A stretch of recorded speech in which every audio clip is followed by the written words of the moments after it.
e a Gisela vai fazer o preparo da tarde de hoje. Boa tarde a todos. O preparo de hoje é do livro Vida Feliz, ditado pelo espírito de Joana de Ângeles e psicografado por Divaldo Franco. Capítulo 17. Mantenha os teus pensamentos em ritmo de saúde e otimismo. A mente é dínamo poderoso. Conforme pensares, atrairás respostas vibratórias equivalentes. Quem cultiva a doença sempre padece problemas dessa natureza. Quem preserva a saúde sempre supera as enfermidades. Pensa corretamente e serás inspirado por Deus a encontrar as soluções melhores. O pensamento edificante e bom é também uma oração sem palavras, que se faz sempre ouvida. Vocês sabiam que a velocidade de um pensamento supera a velocidade da luz? É muito rápido e a gente pensa o tempo todo. É muito difícil até a gente não pensar em nada. Eu estou aprendendo a meditar, né? E o professor chega para mim e fala assim, não, agora nós vamos pensar em nada. Assim, como assim, né? Pensar em nada, né? É muito difícil. Né? Se a gente imaginar os nossos pensamentos como coisas e a nossa mente como uma casa, né, a gente pensa assim, que tipo de coisas eu estou enchendo a minha casa, eu estou colocando lá dentro? Qual a qualidade dos meus pensamentos? E uma das leis divinas é a lei de atração.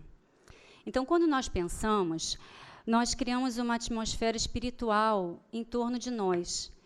E quem se aproxima, né, da gente são espíritos desencarnados ou encarnados que estão na mesma faixa vibratória. Então, desse modo, as nossas companhias boas ou ruins vão depender dos nossos pensamentos. Aquele ditado que diz assim, diga-me com quem andas e eu te direi quem és, na realidade tinha que ser assim, diga-me como pensas, que eu te direi com quem andas. O momento ideal para a gente impedir que um pensamento negativo se instale, né, na nossa mente, é quando ele surge. Mas como é que a gente pode fazer isso? Né? Como é que a gente vai perceber esse momento? Vigiando e orando. Porque quando a gente vigia os nossos pensamentos, a gente vai conseguir perceber as nossas reações nas situações do dia a dia. Então, quando aparece uma situação e a gente fala assim, não vou conseguir, é difícil, não vai dar certo, a gente rapidinho substitui assim, não, que isso? Eu vou conseguir, eu posso. Né? E orar, porque quando a gente ora com o coração, com o sentimento e o pensamento unidos, a gente consegue se ligar a Deus. E aí a gente consegue sentir a presença dele junto de nós, nos amparando, nos inspirando, nos dando força e coragem. Então, que o nosso primeiro pensamento ao acordar seja sempre forte, vibrante, positivo e bom. E que o nosso último pensamento antes de dormir seja de gratidão, de fé, de amor, de compreensão com o nosso próximo e com a certeza de que cada dia vai ser melhor. Boa palestra a todos.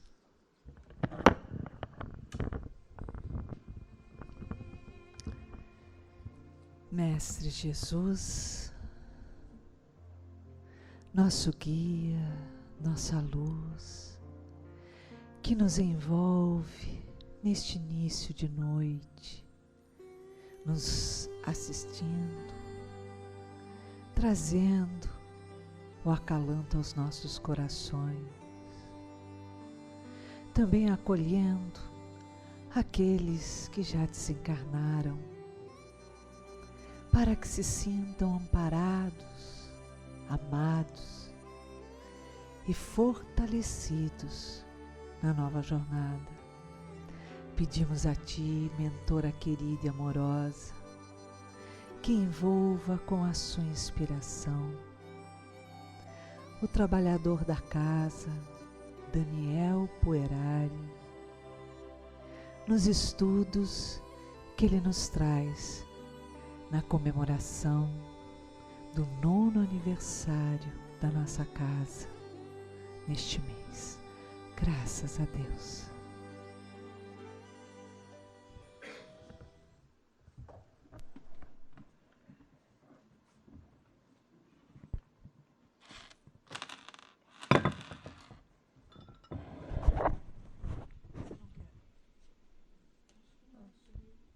Ele perguntou, eu falei para mim isso aqui estava bom. Tá bom. Boa noite a todos. Bom, uma satisfação muito grande estar aqui novamente. Agradeço a presença de todos, é bacana a gente ver aí mais um dia inaugurado de palestra, que agora às quintas-feiras, né? Já tendo aí a adesão das pessoas, as pessoas procurando uma boa palavra, escutar realmente sobre a verdade, sobre o espiritismo, sobre a caridade, sobre coisas boas, né? A gente ouve tanta coisa pesada aí nos noticiários, que é sempre bom a gente ouvir coisas boas, dar aquela aliviada. O ideal seria que nós, cotidianamente e rotineiramente, tivéssemos esse hábito de cultivar sempre bons pensamentos, como a Gisela sempre trouxe aqui para a gente, trouxe agora no preparo. Enfim, é uma satisfação muito grande estar aqui. E o tema hoje é o capítulo 30 do livro SOS Família. Livro SOS Família, que a Iraci falou que tem aqueles problemas que tem na casa dos outros. Esse é o livro SOS Família. O nosso capítulo é o capítulo 15, Violência, Perversidade e Delinquência. É esse o tema. Então, é um tema puxado, aparentemente pesado, né? Violência, perversidade e delinquência. Já de cara, vem às nossas mentes as recentes reportagens e toda o tipo de informação depreciativa e negativa que nós temos da nossa sociedade, ou não é? O telejornal que mostra problema aqui, no nosso trabalho, pessoas que reclamam da insegurança na rua, na nossa casa, o desânimo que se abate, de certa forma até também expressões de violência, dependendo, né? Uma palavra mais ríspida não deixa de ser uma expressão de violência também. A violência, obviamente, não é só a violência física. Toda expressão descortês para com o nosso próximo é uma expressão violenta. Às vezes a pessoa pensa, mas eu não sou violento com ninguém. Espera aí, você respondeu adequadamente às pessoas, com um tom educado, com a cordialidade necessária? Você teve um olhar piedoso para uma queda de um amigo? Então, provavelmente, ou é possível que você tenha tido aí uma ação violenta, ainda que por pensamentos, né? Mas a grande questão é a seguinte: será que nós já estamos no limite da violência na nossa sociedade, da perversidade, da delinquência? Será que esse é o nosso panorama? Bom, Kardec, em 1857, fez essa pergunta aos espíritos. Era outra realidade, tudo bem, eu concordo, 1857, século XIX. Na questão número 784. Não sei, talvez ele estivesse um pouco chateado com alguma coisa, porque foi uma pergunta bem incisiva. 784. Bastante grande é a perversidade do homem. Uma afirmação, né? Não parece que, pelo menos do ponto de vista moral, ele, em vez de avançar, caminha aos recuos, ou seja, regride? Foi a pergunta que ele fez aos espíritos. É uma pergunta também que bate na nossa cabeça cada vez que nós olhamos esse tipo de notícia, nos ligamos a esse tipo de informação aí nos jornais, telejornais e redes sociais. Resposta dos espíritos: enganas-te, observa bem o conjunto e verás que o homem se adianta, pois que melhor compreende o que é mal e vai, dia a dia, reprimindo os abusos. Faz-se mister que o mal chegue ao excesso, para tornar compreensível a necessidade do bem e das reformas. Bom, eles foram incisivos lá no século XIX, mas essa resposta se adequa perfeitamente aos nossos dias também, não é? Por vezes, nós temos ciclos na nossa sociedade em que as coisas chegam bem no extremo para depois se renovarem. Nós estamos passando por um grande ciclo agora, que é o ciclo regenerativo, mas nesse grande ciclo se compreendem ciclos menores.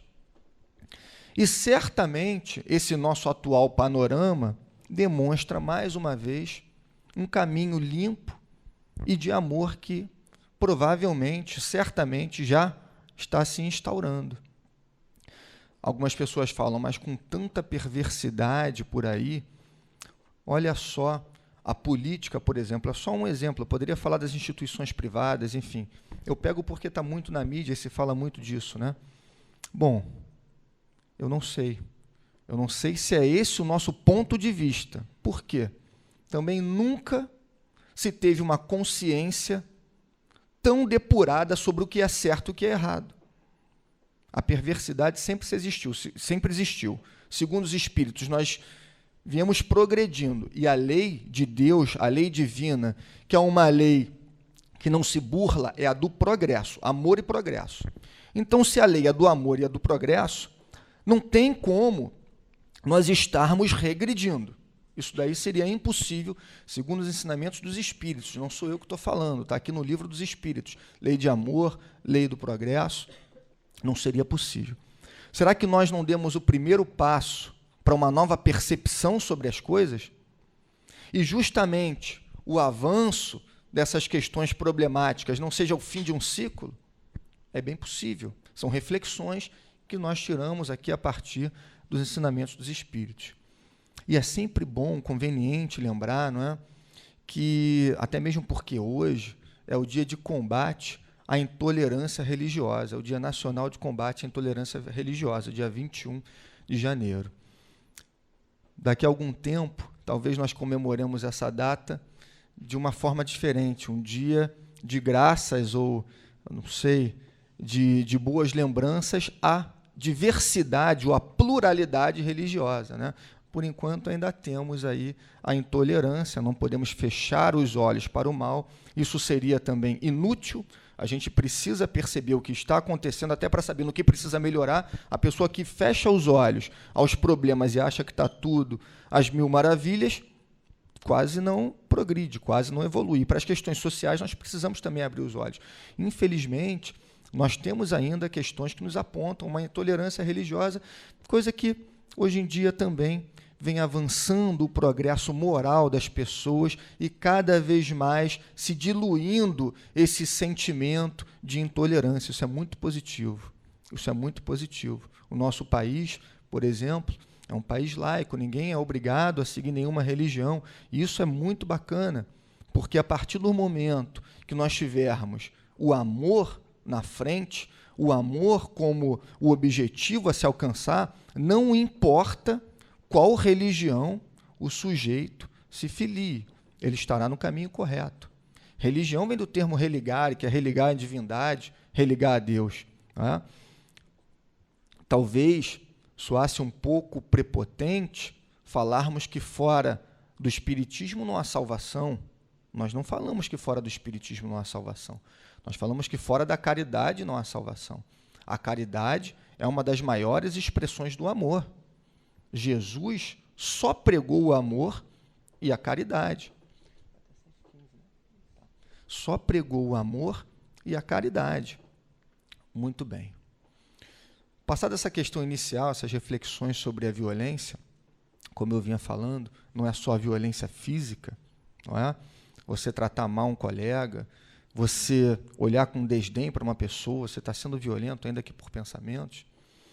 Joana nos traz no capítulo 30, eu não trouxe aqui o livro, eu gosto sempre de mostrar a capa, mas, enfim, não trouxe, o livro SOS Família, o seguinte: inúmeras são as causas da violência, da delinquência e da perversidade.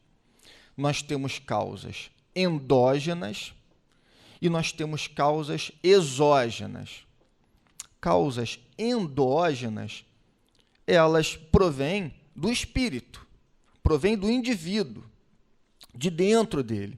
Todos nós aqui somos espíritos em evolução, espíritos imortais.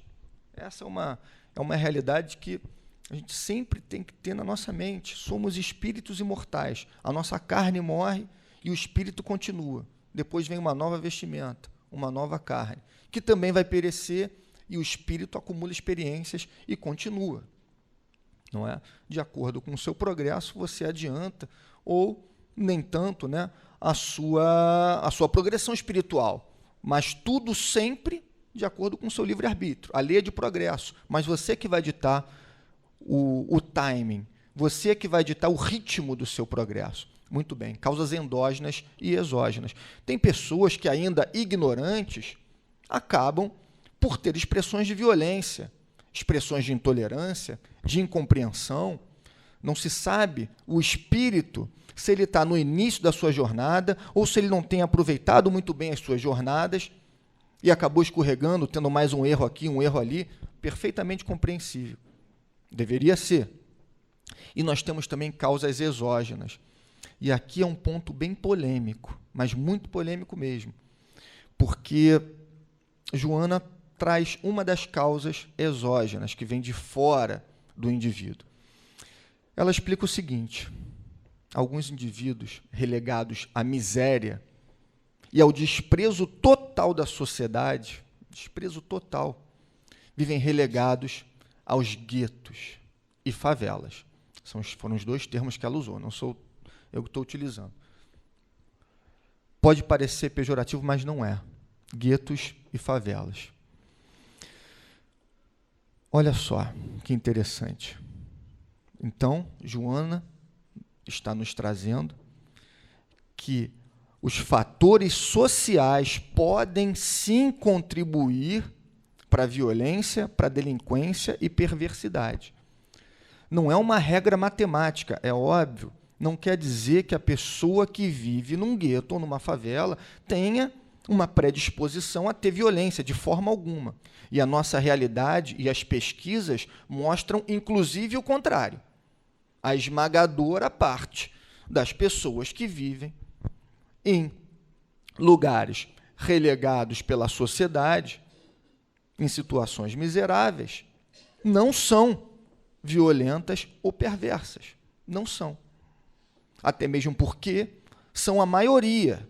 Se fossem violentos e perversos, nós viveríamos num caos. Tudo bem. Agora, a grande questão é a seguinte: muitos sociólogos, ativistas dos direitos humanos, levantam a seguinte questão: o indivíduo foi massacrado pela vida. Vamos analisar a situação dele de uma forma mais ampla. Não teve educação, não teve criação, o que ele pedia lhe era negado, não teve saúde, não teve saneamento básico, e agora vocês querem um indivíduo pronto, educado, para atender a todos os anseios da sociedade, que mesmo nas camadas mais altas, com toda a educação, não se encontra em algumas situações? Não dá. É um fator importante. Você precisa analisar a extensão do problema e não só analisar aquele ato. Muito bem. Aí vem lá, geralmente, uma antítese, né? Uma resposta a essa tese. Espera aí, isso não existe, não.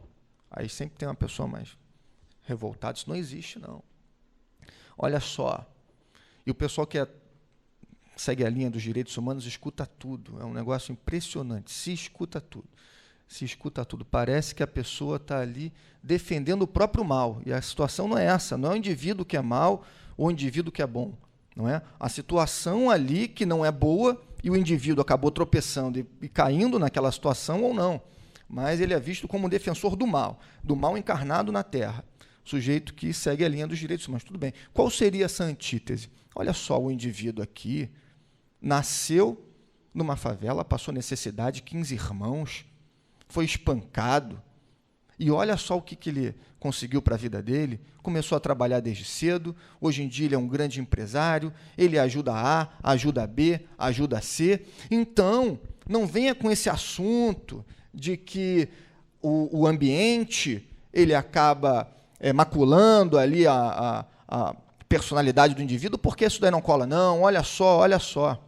Muito bem. A Joana, de uma forma simples, acabou, ela pôs por terra essa discussão. O problema não é só exógeno, não vem só de fora, vem também de dentro. Nós sabemos que muitos indivíduos encarnam em situações miseráveis por conta das suas escolhas no passado, por conta de algumas quedas, tudo bem, e outros escolhem como prova e superam. Escolhem como prova e superam. Provavelmente essa pessoa que está sendo comparada pode ser um espírito mais velho, ou alguém que teve algum suporte educacional de alguma religião ou de qualquer filosofia que tivesse dado um apoio a ele ali a seguir o caminho do bem. Não dá para saber, não dá para fazer um recorte daquele indivíduo naquela situação e de um outro e comparar. Cada indivíduo é um universo à parte. Cada um tem a sua história lá de milhões de anos em evolução. Milhões de anos em evolução. Inúmeras vidas, centenas de encarnações. Como é que nós vamos comparar? Então, é sim um problema também exógeno. Um problema também exógeno. E Joana traz um termo bem interessante, que ela fala o seguinte: a injustiça social traz condições mesológicas deploráveis. Mesológicas deploráveis. Esse termo mesológico, dentre outras acepções, ele também pode ser entendido como a influência, meso vem de meio, a influência do meio no indivíduo. Condições mesológicas deploráveis. Então, como o meio não vai afetar o indivíduo? Afeta também. Ainda mais um indivíduo, como a maioria aqui, todos nós, ou eu pelo menos, eu me encontro ainda no iniciado caminhar para o despertar espiritual, né? A verdade é que nós estamos agora começando, inaugurando um mundo de regeneração. Então, nós estamos ainda no início do nosso despertar espiritual. Tem algumas polêmicas à parte aí, mas eu vou pegar uma fonte que é confiável, acima de tudo Emmanuel, não dá para desconfiar de Emmanuel.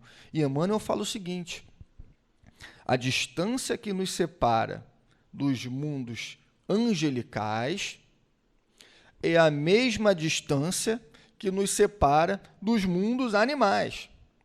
Então, se nós estamos distantes do mundo animal, projeta isso para cima, nós estaríamos distantes aí também dos mundos angelicais, mas não é para ninguém desanimar.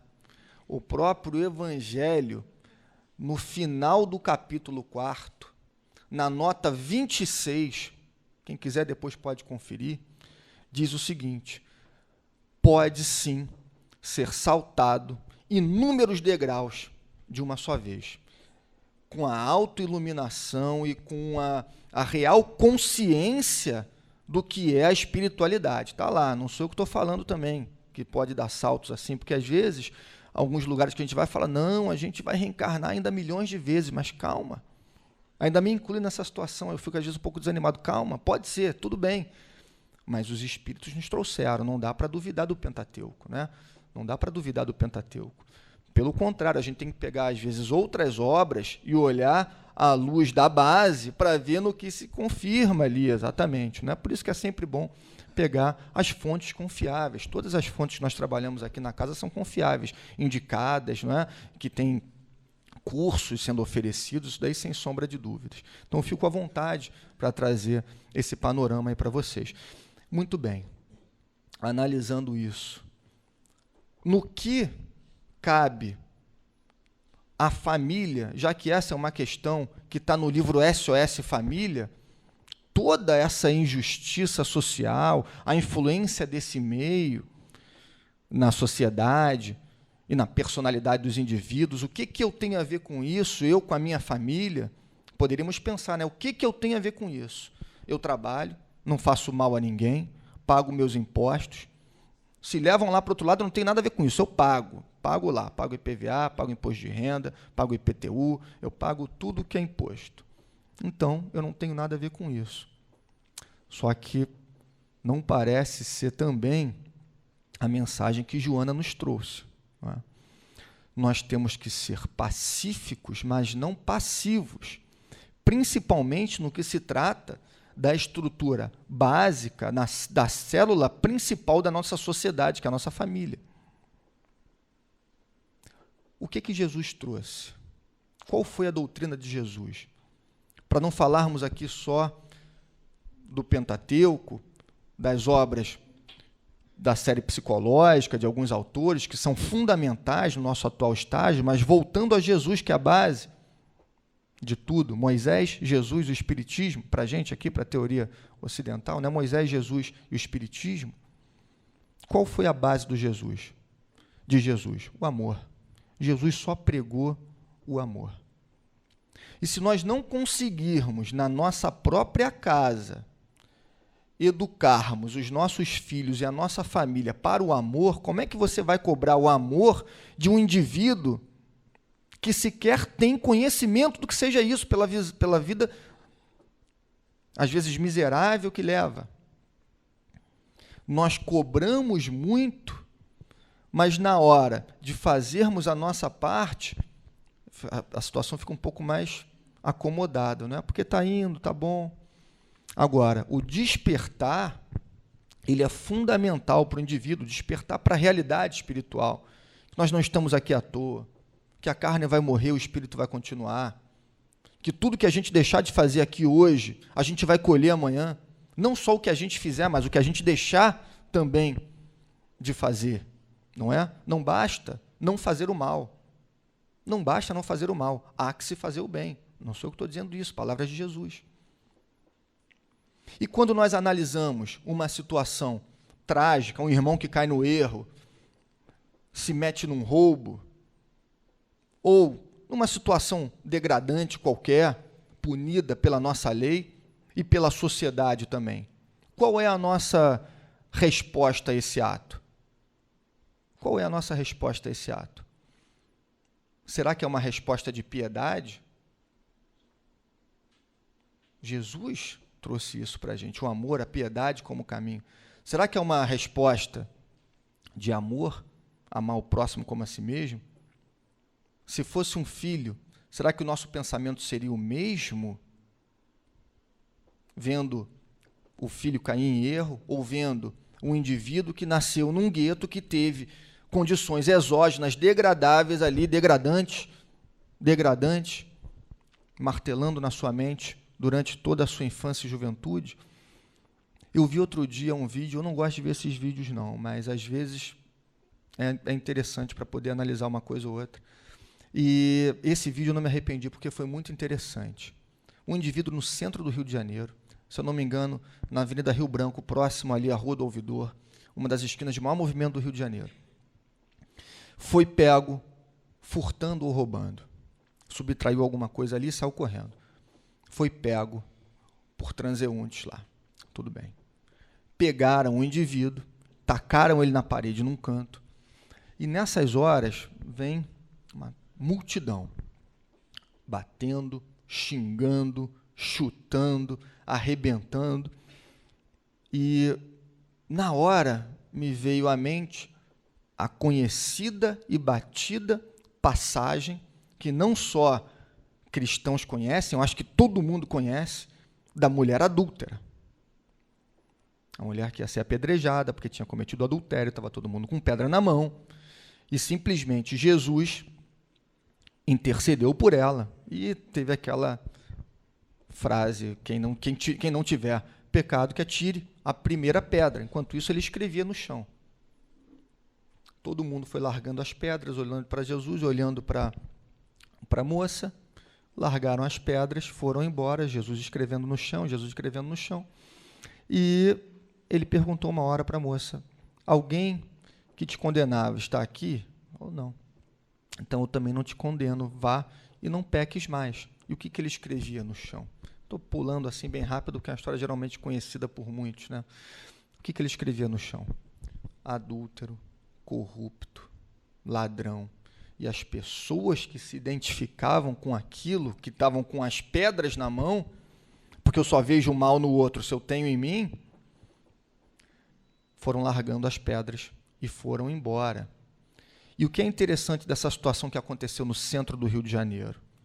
Uma mulher se meteu na frente do rapaz lá que tinha cometido o crime. Falou: olha só, ninguém aqui vai fazer nada de errado.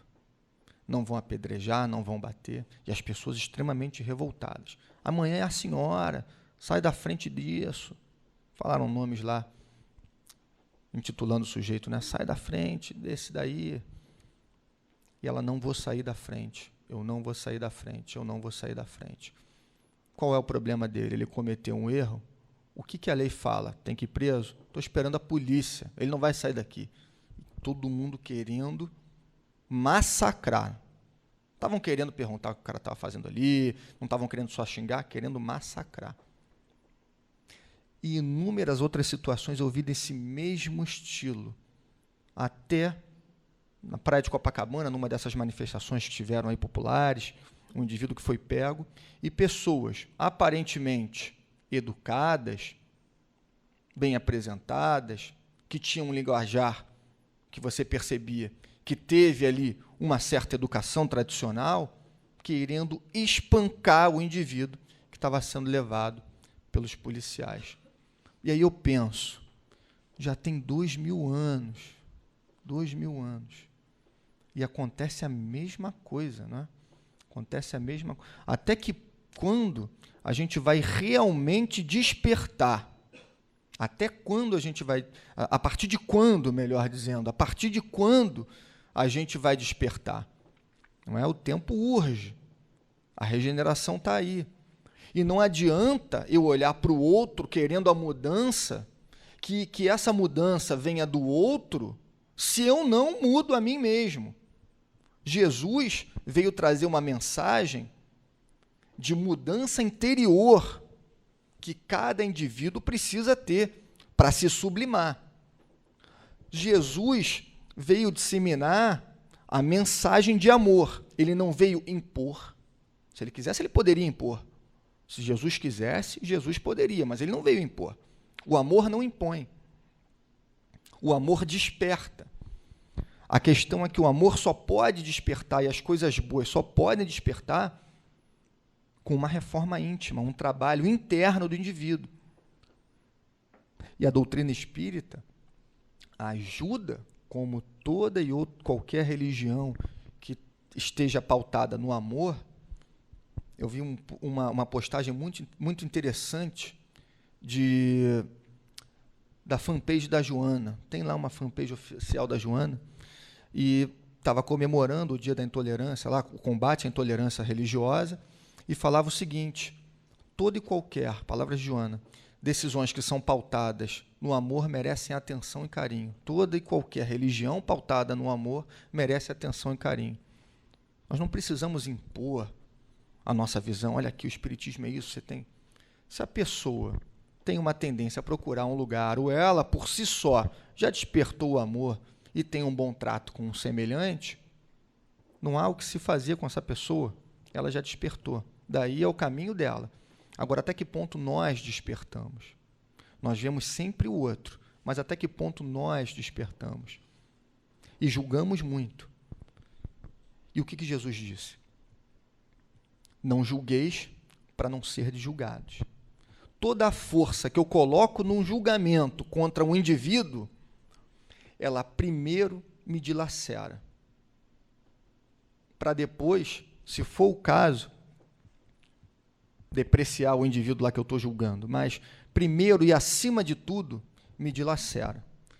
E tem uma passagem muito interessante de um livro que eu gosto muito, que é Renovando Atitudes, do Espírito Hamed, por Francisco do Espírito Santo Neto. Olha que interessante o que Paulo de Tarso nos trouxe sobre esse julgamento. Estamos falando de violência. E o julgamento, esse julgamento ferrenho, ele é um ato violento. Porque você julga, nós julgamos, né? Nós julgamos, em regra, o indivíduo. Nós não julgamos a atitude. Eu posso julgar a atitude. Eu posso achar que o roubo, que o furto é algo errado e condenar o furto e o roubo. O que eu não posso é condenar o indivíduo. Falar, esse ladrão, esse danado que está aí, poderia fazer alguma coisa com a tua família. Então é agora. Não vale nada. E aí? Jesus veio trazer a vingança. Jesus nunca falou em vingança. Pelo contrário, ele falava para amar e perdoar os inimigos. É completamente contrário à ideia de vingança. Quem ama e perdoa os inimigos, pelo menos não tendo aquele sentimento ruim em relação a uma pessoa que não te quer bem, já está, de certa forma, ali no primeiro passo de amar o inimigo, não dá para você compreender, conjugar com a ideia de vingança, jamais. Mas a nossa mente, repetidamente ainda, presa aos atavismos aí centenários, nos remete a uma ação e reação errônea. Fez o mal, vai pagar. Fez o mal, vai pagar. Estamos julgando. Quem somos nós para julgar? As leis divinas, na consciência de cada um. Então só cabe o auto-julgamento. O auto-julgamento é possível, você se julgar, mas não também se crucificar. Não é você se julgar para perceber os seus erros e conseguir contorná-los. Não é cultivar a culpa, não é cultivar a responsabilidade. E o que Paulo traz, através aqui de uma transcrição de Hamed sobre o julgamento? Segundo Paulo de Tarso, é indesculpável o homem, quem quer que seja, que se arvore em ser juiz, porque julgando os outros, ele condena a si mesmo, pois praticará as mesmas coisas, atraindo-as para si com o seu julgamento. Pulando um parágrafo, o ser humano é um verdadeiro campo magnético, atraindo pessoas e situações, as quais se sintonizam amorosamente com seu mundo mental, ou mesmo antipatizam com a sua maneira de ser. Dessa forma, nossas afirmações prescreverão as águas por onde a embarcação de nossa vida deverá navegar. O que ele diz? O teor dos nossos pensamentos se propaga, como a Gisela muito bem falou, ao infinito. Uma velocidade absurda. E ele atrai sintonia semelhante. Se eu tenho um sentimento vingativo, se eu tenho uma afinidade com esse tipo de reportagem ou de vandalismo, que não tem jeito, a gente vive numa sociedade enorme, então os problemas ainda acontecem, por um tempo ainda vão acontecer. Agora, se eu só me afinizo nisso, eu só estou olhando para o problema, o que eu estou trazendo para mim e para minha casa? Não é? É uma questão de sintonia. A repulsa, como um sentimento, ela não existe enquanto lei física. Se eu tenho um sentimento de repulsa para afastar com raiva aquela situação, aquela pessoa, o universo não entende como um afastamento. É uma energia forte se afinizando com você e atraindo. O universo não entende o não. Eu não posso ficar pensando, eu não quero que aconteça isso, eu não quero que aconteça aquilo. Esquece o não. Tudo que você está pensando, você está se afinizando e atraindo. E qual é a função fundamental da família nessa questão toda? A família é a base da nossa sociedade. É muito mais fácil trabalharmos essas questões na nossa família, com os nossos filhos, enquanto eles são pequenos. E Hamed tem aqui também no Renovando Atitudes um capítulo lá para frente, que se chama O Galho Verde. E ele fala justamente sobre isso. Molda as tendências desta alma que foi confiada às vossas mãos, enquanto o galho é verde, enquanto a argila não criou firmeza, porque será muito mais fácil de se corrigir a humanidade. Você vai corrigir a sua família, você vai mostrar as tendências que não são boas para o seu filho, mostrando as consequências, conscientizando, estudando para poder perceber isso também e se mudar. E, a partir daí, há sempre um ciclo construtivo dessa célula familiar. Esses filhos vão montar as suas células, que também farão as mesmas coisas. O problema é que, se não tiver esse começo dentro de casa, numa filosofia, na religião espírita, ou qualquer outro tipo de filosofia ou religião que encaminha ao amor, as coisas ficam mais complicadas. Bezerra de Menezes perguntou a um dirigente de uma casa espírita se ele sabia qual era a função mais importante numa casa espírita. Aí, será que é a mesa mediúnica? Porque a mesa mediúnica é importante, né? Vai doutrinar ali os espíritos que estão ali, ainda embrutecidos. Ah, não, é o atendimento fraterno. Bezerra de Menezes foi categórico. A evangelização infanto-juvenil. É o galho verde. É a argila que está sendo moldada. É a nossa sociedade amanhã que vai preparar a sociedade seguinte. Então, não adianta nós criticarmos e querermos mudar a sociedade lá fora se nós não mudarmos o nosso padrão de pensamento, não buscarmos cada vez mais o autoconhecimento, para que esse autoconhecimento seja transmitido aos membros das nossas famílias e assim por diante. Não adianta eu querer ir lá fora se eu não trato aqui dentro. Jesus não pediu para ninguém mudar o outro. Jesus pediu só para as pessoas se amarem. Foi a única mensagem de Jesus. E daí defluem as outras, a caridade, o amor ao próximo, a resignação. Tudo isso deriva do amor. Tudo isso deriva do amor. E nós estamos falando de Jesus, um irmão mais velho, um conselheiro. Jesus, para ter uma ideia, para a gente encerrar, um palestrante chamado Haroldo Dutra, que ele é muito bom, Haroldo Dutra. Ele falou o seguinte uma vez numa palestra: meu amigo, você acha que há 100 anos você estava ainda um pouco atrasado? Ou nem tão bem quanto você está hoje, assim, depois de conhecer a doutrina espírita ou a religião? Ah, provavelmente. E há 300 anos? Ah, provavelmente mais ainda, né? Imagina você há 1 milhão de anos atrás. Você estava um pouco atrasado em relação a hoje? Será que a sua percepção era a mesma? Você era bonzinho, era caridoso? Se hoje em dia, às vezes, a gente pisa um pouco ali, aqui, é difícil, né? Será que há 1 milhão de anos atrás era difícil? Pois é. Por isso que é importante sempre ouvir os mais velhos, né? Os irmãos mais velhos. Simplesmente, Jesus, há 4 bilhões e meio de anos, já era o governador do nosso orbe. 4 bilhões e meio de anos. São 4 milhões, 4 bilhões e meio de anos. Emmanuel, no livro A Caminho da Luz, ele traz o seguinte, que as galáxias em que Jesus se depurou e se aperfeiçoou já não existem mais. Para uma galáxia interromper um ciclo, os estudiosos trazem aí que são cerca de 15 bilhões de anos. E Emmanuel usou o plural, e Emmanuel não traz nada dispensável. Se ele usou o plural, é porque Jesus passou por mais de uma galáxia.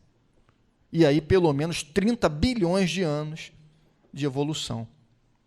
E ele foi um educador nato. Ele não pediu nada. Ele só falou: ame a Deus sobre todas as coisas e ame ao próximo como a ti mesmo. Acho que essa mensagem de Jesus, a gente encerra bem a noite de hoje, desejando aí um bom retorno aos lares. Obrigado pela atenção. Tudo de bom.